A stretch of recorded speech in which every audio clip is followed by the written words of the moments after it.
जैसे कुछ लोग मैसेज करते हैं कि भाई मेरी प्रार्थना कबूल नहीं होती, तो मैं आज आपको प्रार्थना को कबूल कैसे करवाना है उसका आपको बताऊंगा, राज सीक्रेट जिसे बोलते हैं। तो आप लोग पूरा तरह से कान लगाकर सुने वचन को, 15-20 मिनट जो भी है।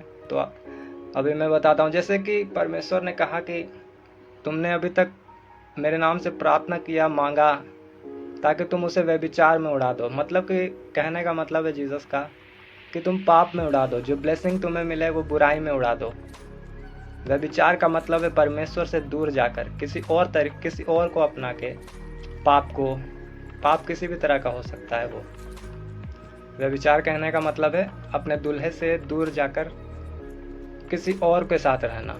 जैसे जीसस पवित्रताई में रहते हैं, तो हम प्रार्थना करते हैं कि हे प्रभु हमें ये दे दे, गाड़ी दे दे, पैसा दे दे, बट वो हम परमेश्वर के लिए नहीं मांगते हैं, हम दूसरे कामों के लिए मांगते हैं कि हम यहाँ जाएंगे, हम ये करेंगे, यहाँ घूमने जाएंगे, वो जगह में करेंगे, अपना शादी करेंगे, अपना बेटी का शादी करेंगे, बेटा का पढ़ाई पूरा करवाएंगे, विदेश भेजेंगे। ये सब जीसस के बाहर के लिए हम मांगते हैं कि जीसस के बाहर जो जितना भी काम है जीवन में, हम इन पैसों से जो परमेश्वर की प्रार्थना से हमें मिले, उस प्रार्थना के पैसों से हम दूसरे कामों को करें। इसलिए जीसस ने कहा अब तक तुमने मांगा ताकि व्यभिचार में उड़ा दो, इसलिए तुमने पाया नहीं, परंतु अब तुम मांगो कि मेरी महिमा के लिए। तो जब तुम मेरी महिमा के लिए मांगोगे तो मेरा पिता उसे देगा, मैं उसे दूंगा। स्वर्ग उसे वो प्रार्थना रिलीज करेगा, खोलेगा उसका जवाब, और वो उत्तर तुम्हें मिलेगा 100%। इसका कोई भी तोड़ नहीं है, इसका कोई भी रुकावट नहीं है। परमेश्वर ने कहा कि जो कोई मेरे नाम से प्रार्थना करेगा उसे मैं दूंगा।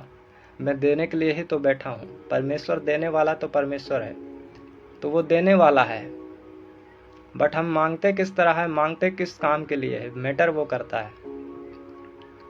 हम मांगते हैं बहुत सारे कारणों के लिए जो संसार के हैं, तो इसलिए हमें मिलता नहीं, वो हम ले नहीं पाते हैं। लेकिन जीसस ने, हम वचन पढ़ेंगे यूहन्ना की पत्री 13 अध्याय का 15 को पढ़ते हैं पहले से। जब जीसस ने पैर धोया लोगों का, प्रेरित लोगों का पैर को धोया, पतरस ने आनाकानी किया बट उसने पैर धोया। उसके बाद पैर धोने के बाद वो बैठा लोगों के सामने, तो बातें हुई कि तुम्हें पता है मैंने तुम्हारे साथ क्या किया, ये क्यों किया, मैंने अचानक पैर क्यों धोने लगा जीसस। तो जीसस ने बताया कि क्योंकि मैंने तुम्हें नमूना दिखा दिया है। जीसस ने कहा कि जैसा मैंने तुम्हारे साथ किया है तुम भी वैसा ही किया करो। हालेलुया। तो जीसस ने कहा कि मैंने तुम्हें नमूना दिखा दिया। ये जो मैंने पैर धोया, जबकि तुम मुझे प्रभु कहते हो, परमेश्वर कहते हो, परमेश्वर का पुत्र कहते हो, तो मैंने तुमसे बड़े होकर तुम्हारा पैर धोया। तो मैंने तुम्हें यह क्या दिखा दिया, नमूना दिखा दिया, चिन्ह दिखा दिया। ये एक साइन है, बोला परमेश्वर ने। तो लोग आज रिलीजियस टाइप का उसका, जय मसीह की सिस्टर, तो लोग उसका क्या कर रहे हैं, रिलीजियस टाइप का उसका कारनामे को ले लिया जीसस का, कि जीसस ने पैर धोया है। तो बहुत सारे चर्चों में हम देखते हैं कि वो लोग भी, पास्टर लोग भी पैर धोना शुरू कर दिए हैं लोगों का। पर जीसस ने कहा कि मैंने तुम्हें यहाँ नमूना दिखाया है, मतलब एक साइन दिखाया है, एक चिन्ह दिखाया है। और चिन्ह किस लिए दिखाया है कि जिस तरह परमेश्वर ने काम किया, जिस तरह परमेश्वर नम्र हुए, लोगों के सामने दीन हुए, क्योंकि लिखा है नम्रता के बाद महिमा आता है, ग्लोरी आता है, ग्लोरीफाई आता है अपने जीवन में, चमक उठता है हमारा जीवन। मूसा से लिखा है कि मूसा से अधिक कोई दुनिया में नम्र नहीं था। मूसा जब परमेश्वर की उपस्थिति में जाता था तो परमेश्वर यहोवा सीधा मूसा से डायरेक्ट बातें करता था, क्योंकि लिखा है कि वो सबसे नम्र बंदा था। और मूसा से ही परमेश्वर ने, मूसा ही इकलौता था जिससे परमेश्वर आमने सामने बातें करता था। तो जब हम नम्र हो जाते हैं, जीसस ने एक नमूना दिखाया कि तू जितना बड़ा है, चाहे जितना प्रॉफिट है, जितना तुम पैसे वाला है, बट तुम जब नम्र हो जाओगे तो तुम मेरे चेले कहलाओगे, मेरे संतान कहलाओगे। मेरा कैरेक्टर उस समय तुम में होगा और तुम उसके बाद ग्लोरी को पाओगे, महिमा को प्राप्त करोगे। तो महिमा को प्राप्त करने का लिखा है कि घमंड के बाद विनाश आता है और नम्रता के बाद महिमा आता है। उसके बाद बाइबल कहता है, उसके बाद हम पीछे चला चलेंगे यूहन्ना की पत्री 14 अध्याय का 13 में। उसके बाद जब हम नम्र हो जाते हैं, जब जीसस के कैरेक्टर पर आ जाते हैं, तो बाइबल कहता है, और जो कुछ तुम मेरे नाम से मांगोगे वही मैं करूँगा, कि पुत्र के द्वारा पिता की महिमा हो। हालेलुया। जीसस ने कहा मैं स्वर्ग चल गया हूँ। उसके बाद जब तुम मेरे कैरेक्टर को फॉलो करोगे, मेरे दिखाए गए नमूने में चलोगे, मैंने जिस तरह अपना जीवन व्यतीत किया धरती पर, पवित्रताई में रहकर, नम्र बनकर, दीन बनकर, उसी प्रकार तुम जब करना शुरू करोगे तो तुम मेरे ब्लड लाइन में बन जाओगे, मेरे कैरेक्टर में बन जाओगे, मेरा स्वरूप बन जाओगे धरती पर। जिस तरह यहोवा का स्वरूप जीसस क्राइस्ट है, उसी प्रकार जीसस क्राइस्ट के स्वरूप, उसका रूप हम लोग बन जाएंगे। जब किसी को जीसस को देखना होगा तो वो आपको देखेगा। लोग कहते हैं जीसस को तो किसी ने नहीं देखा। जब आप में कैरेक्टर होगा जीसस का, तो जीसस आप बोलोगे कि मुझे देख लो और जीसस को देख लो, बात बराबर है। आपको इतना हियाव होगा, ठीक है। बट जब आपको इतना हियाव ही नहीं, आपको देख के लोग बोल ही नहीं सकता कि आप परमेश्वर के हैं, जीसस के कैरेक्टर में हैं, उसके संतान हैं, तो आप फिर परमेश्वर आप में काम नहीं करेगा। क्योंकि लोग भी जान रहा है, जब सामने वाला लोग जान रहा है आपके साथ रहने वाला कि आप में जीसस है ही नहीं, आप नम्र हैं ही नहीं। जीसस नम्रता को दिखाने आए, प्रेम को दिखाने आए, बट आप में वो सारा चीज कुछ है ही नहीं, तो फिर आप प्रार्थना करोगे तो आपका प्रार्थना व्यर्थ जाता जाएगा, प्रार्थना आपका फल नहीं ला पाएगा। इस तरह हम हो जाएंगे कि काम नहीं होगा। बट जीसस ने कहा कि जब तुम मेरा दिखाए गए नमूना में चलोगे, मेरे दिखाए गए पवित्रता को फॉलो करोगे, तो फिर तुम्हारा जीवन में काम भी होना शुरू हो जाएगा। तुम महिमा को प्राप्त कर जाओगे। तुम नमूना दिखाए गए राहों पर, मेरे क्रूस उठाए, जिस तरह मैंने क्रूस उठाया, मैंने नमूना दिखाया, मैंने मुर्दे को जिलाया, मैंने नमूना दिखाया, मैं पाप में, शैतान के भटकाए गए रोटियों में नहीं पड़ गया, शैतान के दिखाए गए पूरा देश का वैभव में नहीं गिर गया, वो मैंने तुम्हें नमूना दिखा दिया। अब तुम भी लिखा है कि वैसा ही किया करो। और जीसस ने कहा कि ऐसा ही किया करो तो तुम मेरे चेले कहलाओगे।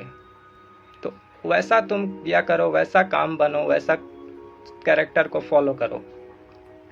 बट जब हम वैसा काम नहीं करते हैं, वैसा चीज़ नहीं करते हैं, तो हम में परमेश्वर का आत्मा नहीं लिखता है बाइबल। तो फिर जब आत्मा ही नहीं है तो काम करेगा कैसे? जीसस ने कहा कि मेरा पिता काम करता रहता है, उसी प्रकार मैं भी काम करता रहता हूँ।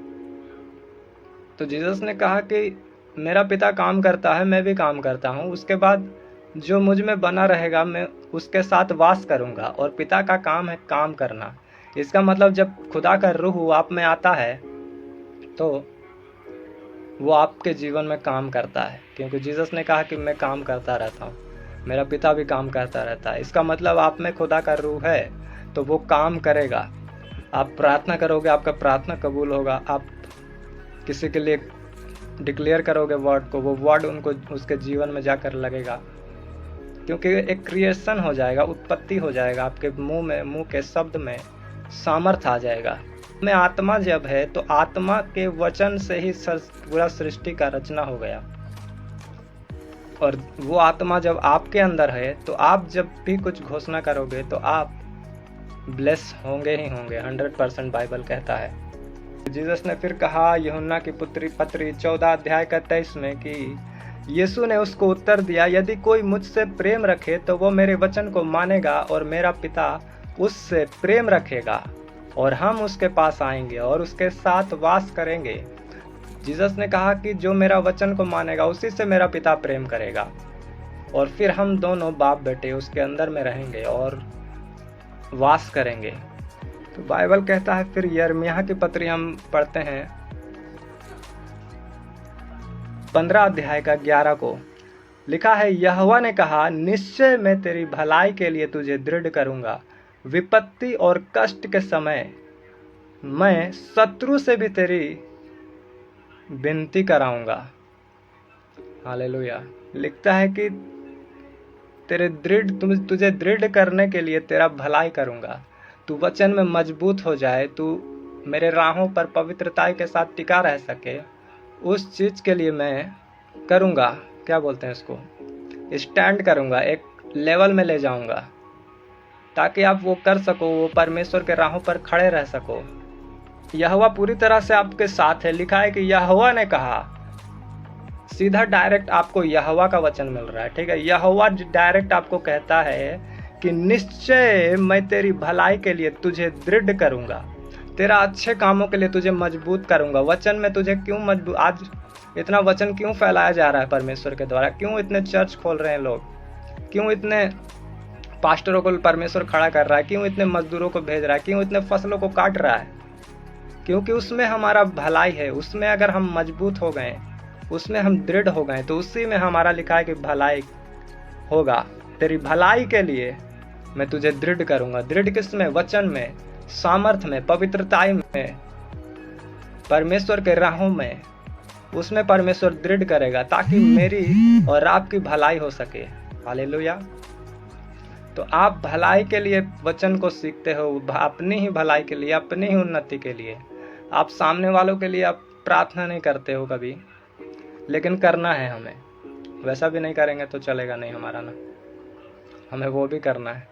खुद के लिए कितना करेंगे, खुद के लिए कितना मांगेंगे? लिखा है दूसरों को देने वाले को ही मिलता है। तो आप जब दूसरे के लिए प्रार्थना करते हो, दूसरों के लिए परिश्रम करते हो, तो आपको भी मिल जाता है।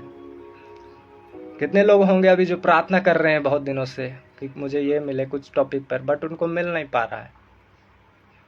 तो नहीं मिल पाने का कारण है कि आपको दूसरे के लिए प्रार्थना करना है, आपको दूसरे के लिए फास्टिंग करना है। आपको कोई प्रार्थना के लिए बोलता है, उसको समय देना है, आप परमेश्वर में परिश्रम करना है, मेहनत करना है। बाइबल कहता है इब्राहिम, जो उत्पत्ति के 24 में लिखा है 1 में, कि इब्राहिम वृद्ध था और उसकी आयु बहुत थी, और यहोवा ने सब बातों में उसको आशीष दी थी। यहोवा की अब्राहम क्या था? लिखा है वृद्ध था, वो बूढ़ा था। अब्राहम जो बुजुर्ग हो गया था, उसको यहोवा लिखता है कि सब बातों में आशीष दिया। कोई भी ऐसा उसका बात जीवन में नहीं रह गया। उसका संतान हो गया, चाहे क्या बोलता है, जमा पूंजी, बिजनेस, धन, महिमा, इज्जत, सारा कुछ, मतलब टोटल उसका इर्द गिर्द सारा कुछ ब्लेस था। कुछ भी ऐसा नहीं था जो छूट गया हो। कोई कहते हैं कि मेरे जीवन में ये काम हुआ, बट एक काम रुका हुआ है, एक काम हुआ, दूसरा काम नहीं हुआ, क्योंकि प्रार्थना में कमी। दूसरों के लिए हम प्रार्थना नहीं कर रहे, दूसरों के लिए सोच नहीं रहे हैं, दूसरे के लिए काम नहीं कर रहे हैं। हम खुद के लिए ही खुद का काम किए जा रहे हैं, खुद के लिए मेहनत करे जा रहे हैं, कुछ दूसरे से हमें लेना ही देना नहीं। जीसस ने कहा, मैं जगत से ऐसा प्रेम किया कि अपना जीवन दे दिया, अपने एकलौता पुत्र दे दिया, अपना प्राण दे दिया। बस लिखा है जीसस ने दे दिया, दे दिया, दे दिया सब कुछ। तो जब हम देने वाले नहीं हैं, तो इसका मतलब हम जीसस के कैरेक्टर में नहीं है, जीसस के हम संतान नहीं हैं। तो जब हम जीसस के संतान होंगे तभी हमारे जीवन में काम होगा। हमें उसका संतान बनना पड़ेगा। भिखारी को लोग भीख दे के चले जाते हैं, बट जो संतान होता है उसी का सारा कुछ उसका प्रॉपर्टी होता है, उसी का संतान का होता है, उसका पुत्र का होता है। तो अगर आप पुत्र हैं, पुत्रियां हैं, उसकी सन और डॉटर हैं, तो आप उसका सारा अधिकार स्वर्ग का, उसका सारा ब्लेसिंग आपका ब्लेसिंग है। और आपको टेंशन लेने का फिर ज़रूरत नहीं है, आपको चिंता करने की ज़रूरत नहीं है कि ये होगा कि नहीं होगा, वो हुआ कि नहीं हुआ। जितने भी लोग प्रार्थना में है कि ये मेरा काम होगा कि नहीं होगा, आपका काम 100% होगा, कोई उसमें दो राय नहीं है। हालेलुया। तो खुदा के काम में आप लगे रहें, खुदा के वचन को फॉलो करें। आज जितने भी लोग मुंह उठा के चर्चों का विरोध करते हैं और खुद बाद में गायब हो जाते हैं, खुद को फिर पता नहीं कि क्या करना है क्या नहीं करना है, तो ऐसा नहीं होना चाहिए। लोग कहते हैं मेरा धर्म पुराना है, मेरा ये पुराना है सबसे, लेकिन क्या बोलते हैं, बाइबल कहा कि यहोवा जो सनातन का परमेश्वर है, सबसे पुराना परमेश्वर, सबसे ऊंचा परमेश्वर, वो सृष्टि की बात करने वाला परमेश्वर नहीं है, वो सृष्टि को बनाने वाला परमेश्वर है। धरती के राज्य के लिए लड़ने वाला परमेश्वर नहीं है, वो प्रेम करने वाला परमेश्वर है। और उसका टक्कर लोग लेने खोजते हैं, उसका बराबरी करने खोजते हैं। तो धरती का लोग स्वर्ग का परमेश्वर का बराबरी कैसे करें? वो शब्दों से बस तीर मार सकते हैं, शब्दों की उलट फेर कर सकते हैं, परंतु सामर्थ्य उनसे बन नहीं पड़ता है। वो बस सन 1900 फलना में 1900 इसमें वो सन में रहते हैं, वो साल में जो बीत चुका है उनमें जीते हैं कि ये हुआ था वो हुआ था। बट जीसस हुआ था में नहीं, हुआ है और हो रहा है और होता रहेगा, इस वाला परमेश्वर बन वो है, इस वाले पॉइंट में वो आता है, इस वाले कैटेगरी पर वो आता है। हमारा परमेश्वर था में नहीं रहता है, हमारा परमेश्वर है में रहता है, प्रेजेंस में रहता है। लिखा है वो हमारे साथ साथ चलेगा, वो हमारे अगुवाई करेगा। भेड़ उसकी है और उसी की आवाज़ को सुनकर उसके पीछे आती है। जिसका भेड़ है उसी का मालिक है वो, हर किसी का वो नहीं है, हर कोई उसके पास नहीं आ सकता। बाइबल कहता है अगर आप आए हो तो आप ब्लेस हो, आप अगर चुने गए हो तो आप अपने को धन्य मानो, क्योंकि स्वर्ग का परमेश्वर का अनुग्रह आप पर हुआ है। आप बड़ा प्रधानमंत्री के साथ, बड़े बड़े लोगों के साथ बैठते हैं तो आपको बड़ा प्राउड फील होता है, लेकिन स्वर्ग का परमेश्वर ने खुद आपको चुना है, तो ये कितना प्राउड का बात होना चाहिए। आपको सबसे ऊंचा अपने आप को देखना चाहिए कि हम क्या ही ब्लेस इंसान है जो परमेश्वर ने हमें चुना है। हम उसके संतान हैं, हम उसे पिता कह सकते हैं। और लोग अपने लोगों को पिता नहीं कह सकते, वो लोग खुश करने में लगे हुए रहते हैं, कभी ये चढ़ा दिए कभी वो चढ़ा दिए, खुशी करने में उनका ज़िंदगी निकल जाता है। लेकिन हमारा परमेश्वर ने कहा जब मैं तुम मेरे आज्ञाओं को मानोगे तो मैं तुमसे प्रसन्न हो जाऊंगा, तुम्हारे बीच रहूंगा और बड़े बड़े सामर्थ के काम करूंगा। और उससे लोग जलते हैं, चर्च से लोग जल रहे हैं कि ये हो रहा है वो हो रहा है।